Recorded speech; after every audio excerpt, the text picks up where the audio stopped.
sur l'attractivité, vous l'avez un peu esquissé déjà. Forbach, ville de Moselle-Est, ville donc du bassin houiller.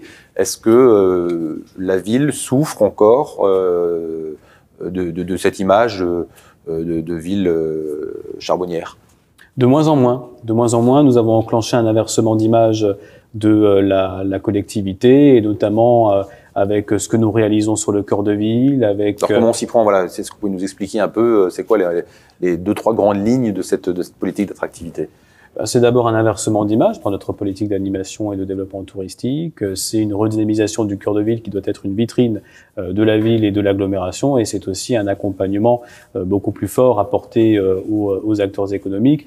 Je commencerai évidemment par l'animation et le développement touristique. Nous avons réussi à faire du parc du Schlossberg la première destination touristique de la Moselle-Est, grâce notamment à de nouveaux aménagements, un parcours accrobranche qui génère 30 000 visiteurs par année, de nouveaux aménagements pour les familles, de nouvelles animations aussi, avec une grande fête médiévale en été, avec un marché de Noël en décembre qui devient le deuxième marché de Noël de Moselle après celui de Metz, une redynamisation du cœur de ville. Je le disais tout à l'heure, la vacance commerciale diminue, nous sommes passés de 80 cellules vides à 39. Alors, comment vous avez fait? C'est quoi? Je crois qu'il y a le programme Cœur de Ville. Action Cœur de Ville, voilà. Mais est-ce que vous pouvez détailler un peu les recettes pour justement redynamiser le centre-ville, enfin, en tout cas ce que vous essayez de faire et puis qui a priori porte ses fruits? D'abord, de nouvelles politiques publiques, un stationnement gratuit pour les consommateurs avec une zone bleue, une boutique éphémère qui permet aux porteurs de projets de tester leur activité plusieurs mois avant de trouver leur modèle économique et de s'installer de manière pérenne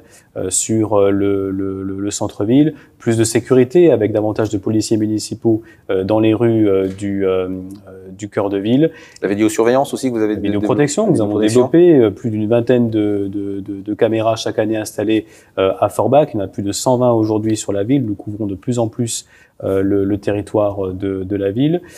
C'est aussi de nouvelles animations. Nous faisons en sorte qu'il y ait toujours une occasion de venir à Forbach et nous tentons aussi de plus en plus, et cela fonctionne, d'attirer le consommateur sarrois. Donc nous orientons nos animations autour de la dégustation des saveurs, notamment les saveurs Made in France, avec le marché des saveurs mensuel. Avec donc vous tournez davantage vers l'Allemagne. Vers l'Est, vers l'Allemagne. On a un positionnement géographique qui est privilégié. La porte de France, hein, voilà. On est au cœur de l'Europe, on est à côté de l'Allemagne, on est à quelques encablures du Luxembourg. Donc nous jouons évidemment sur cette identité, sur ce positionnement pour attirer les visiteurs sarrois. Et puis troisièmement, eh bien nous investissons aussi sur le centre-ville. 4 millions d'euros investis sur le projet Cœur de Ville, une nouvelle place du marché, des nouveaux jardins de l'hôtel de ville, un nouveau square au centre-ville. Donc le centre-ville est embelli, rénové, restauré, végétalisé.